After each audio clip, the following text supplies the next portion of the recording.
Hello everyone, my name is Danilo Cavalcante and today I'll be presenting my project that is in microtransactions in video games, how they change design, spending, and regulation. This is all for GNED226 video games, and I would like to start my presentation by saying that over the last decade, microtransactions or transactions in small scale, they have reshaped an entire industry, an entire gaming industry that ranges all the way from mobile games to the massive AAA titles. So let's click here and start the game. And this presentation is locked behind a premium presentation pass. That's it, guys. Classic microtransaction moment here. Don't worry, okay? I'll pay the fee so that we can continue. Just grab my credit card and done.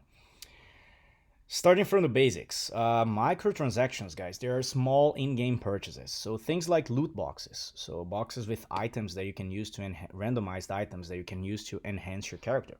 Cosmetic changes. Let's put your favorite musician as a playable character in the game. Or battle passes. There are season passes that may or may not give you items to enhance your gameplay. They all exploded in popularity at around 2010. But mainly because of the rise of mobile gaming and app stores. So app stores allowed people to download apps right away in their phones, and they popularized games, and a style of game more precisely. That was around this time that developers realized that free-to-play games that are full of in-game small purchases were far more profitable than actually selling a game up front.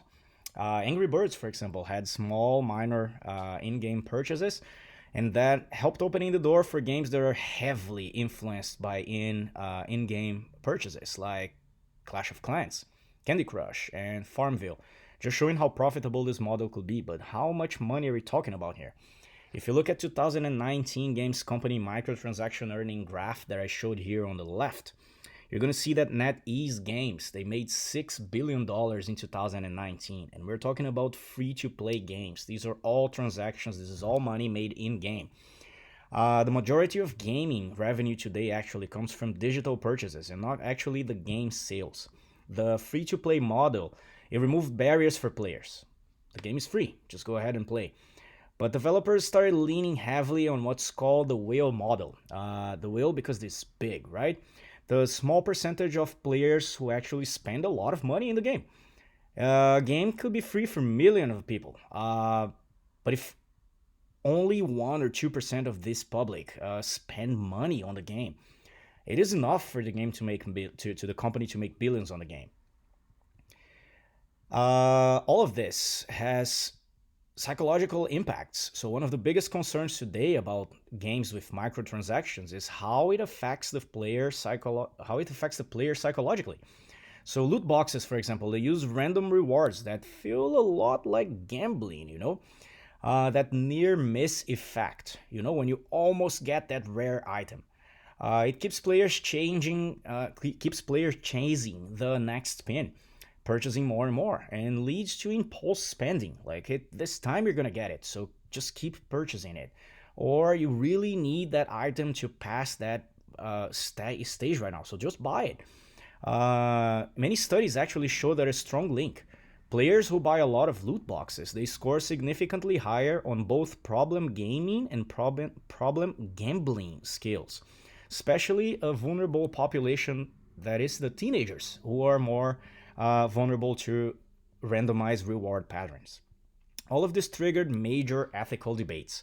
So countries started questioning whether loot boxes are gambling or not, and age-related concerns started pushing governments to act. This led to transparency laws, for example. Publishers, developers are now they now have the need to reveal the drop rates in some games, in some features in many regions like the European Union. And as the criticism grew, the industry started shifting towards safer alternatives, actually, such as battle passes or cosmetic-only monetization. The idea here is to keep games profitable, but without relying on chance-based mechanisms that can exploit vulnerable players. A classic example, one of the most famous controversies about microtransactions, was actually on a Star Wars franchise game, Battlefront 2 in 2017. First, the game launched with a pay-to-win loot boxes that players could actually just buy stat advantages. And second, it was required a lot of grinding, over 48 hours of gameplay to unlock iconic heroes or villains like Darth Vader, unless you pay for it. Simple as that. The backlash was enormous. They still hold the score for the most downvotes on a Reddit post ever.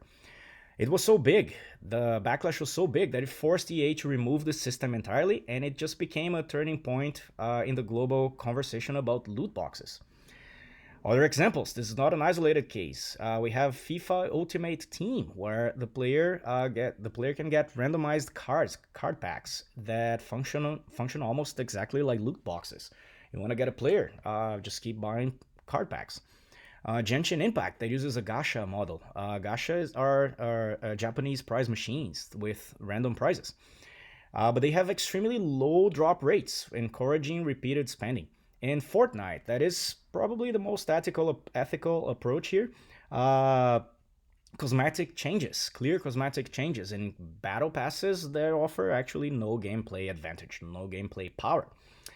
My perspective on this is that I think microtransactions they can exist ethically, as I just said to Fortnite. Thumbs up for them. But only when they avoid that gambling style randomness and don't affect gameplay power, not the pay to win style of games. I do think that regulations are necessary to protect vulnerable players, but I do think also that developers should be responsible for their design choices as well. So, in conclusion, microtransactions they completely transformed how games are designed and funded. They made gaming more accessible, especially on free to play aspects, but they also created psychological and ethical risks, especially when randomness is monetized. The future of monetization for games will depend on how well the industry balances profitability with responsible game design. These are the academics and industry sources I referenced throughout this project, and I use it to support this research. Thank you very much for watching. Obrigado. Game over.